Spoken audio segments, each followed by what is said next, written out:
সংবাদ সম্মেলনে মেজর আক্তার জানালেন, চলমান রাজনীতি, সংবিধান নিয়ে বেফাঁস মন্তব্য এবং জাতির পিতার জন্মদিনে বিদ্বেষপূর্ণ জন্মদিন পালনের প্রতিবাদ করতেই তার এই আয়োজন। আজকে আমরা পরিষ্কার বলছি, বেগম খালেদা জিয়াকে আমরা বলছি তিনি ব্যর্থতায় তাকে নিয়ে তাকে সরে যেতে হবে। উনি 2 দিনের প্রধানমন্ত্রী থাকা অবস্থা এই দুর্নীতি হয়েছে। আজকে তিনি নিজেও দুর্নীতি মামলায় আসামি হয়েছেন। বেগম খালেদা জিয়া তো চিরঞ্জীব নন, একদিন না একদিন দলে তো পরিবর্তন আসবেই।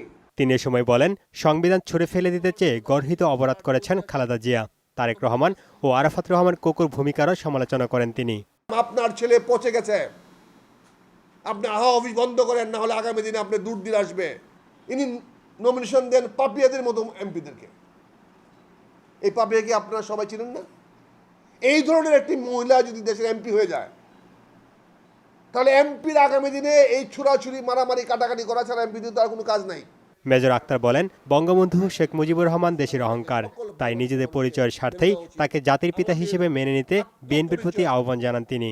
বঙ্গবন্ধু জাতির পিতা থাকা উচিত এবং এটাকে সকল বাংলাদেশের মানুষকে মেনে নেওয়া উচিত, আমাদের আত্মপরিচয়ের স্বার্থে, যাতে আমাদেরকে কেউ কোনোদিন জাতির সন্তান না বলে।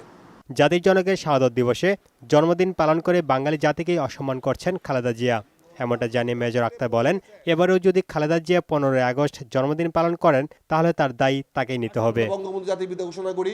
শফিকুল ইসলাম, মহানা সংবাদ, ঢাকা। আমার রেকর্ড দেখেন, এই সমস্ত কথা।